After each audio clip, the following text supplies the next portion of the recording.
Samajwadi party के महाराष्ट्र में मुख्य चेहरे और विधायक अबू आजमी ने मुगल बादशाह औरंगजेब की तारीफ करते हुए उन्हें महान समाज सेवी बताया, जिसके बाद से राजनीतिक बवाल मच चुका है। आजमी ने दावा किया कि औरंगजेब ने कई मंदिर बनवाए थे और वह क्रूर शासक नहीं थे। उन्होंने यह भी कहा कि इतिहास को गलत तरीके से प्रस्तुत किया जा रहा है। आजमी ने एक घटना का जिक्र करते हुए कहा कि बनारस में जब एक पंडित की बेटी के साथ एक सिपह सालार ने दुर्व्यवहार करने की कोशिश की तो औरंगजेब ने उस सिपह सालार को 2 हाथियों के बीच बंधवाकर मरवा दिया था। उन्होंने यह भी कहा कि बाद में उन पंडितों ने औरंगजेब के लिए एक मस्जिद बनाकर भेंट की थी। इस बयान के बाद महाराष्ट्र में औरंगजेब को लेकर सियासी माहौल गर्मा गया।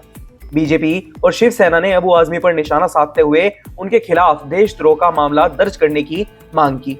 विवाद को बढ़ता देख अबू आजमी ने अपने बयान पर सफाई दी और कहा कि उन्होंने वही कहा जो इतिहासकारों ने लिखा है। उन्होंने यह भी कहा कि उनका उद्देश्य छत्रपति शिवाजी महाराज या फिर छत्रपति संभाजी महाराज का अपमान करना नहीं था। अबू आजमी ने मंगलवार को अपने बयान पर खेद प्रकट किया और कहा कि यदि उनके शब्दों से किसी की भावनाएं आहत हुई हैं तो वह अपने बयान को वापस लेते हैं। हालांकि उन्होंने यह भी कहा कि उनके शब्दों को तोड़ मरोड़ कर प्रस्तुत किया गया है। उन्होंने यह स्पष्ट किया कि उन्होंने वही कहा जो इतिहासकारों और लेखकों ने लिखा है। इस पूरे विवाद के बीच मुंबई पुलिस ने अबू आजमी के खिलाफ प्राथमिकी दर्ज कर ली है और मामला मरीन ड्राइव पुलिस स्टेशन को सौंपा गया है। महाराष्ट्र के उप मुख्यमंत्री एकनाथ शिंदे ने अबू आजमी पर देशद्रोह का केस दर्ज करने की मांग की थी।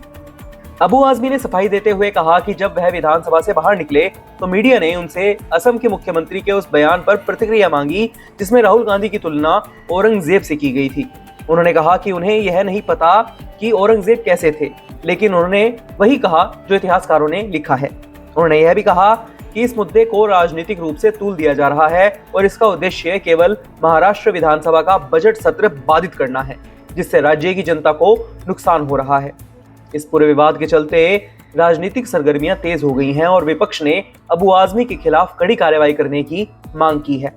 अब देखना यह होगा कि यह विवाद आगे जाकर क्या मोड़ लेता है और अबू आजमी पर कोई कानूनी रूप से कार्रवाई होती है या फिर नहीं। वहीं इस पूरी खबर को लेकर आप क्या सोचते हैं, अपनी राय हमें कमेंट बॉक्स में जरूर बताइएगा। फिलहाल के लिए इतना ही।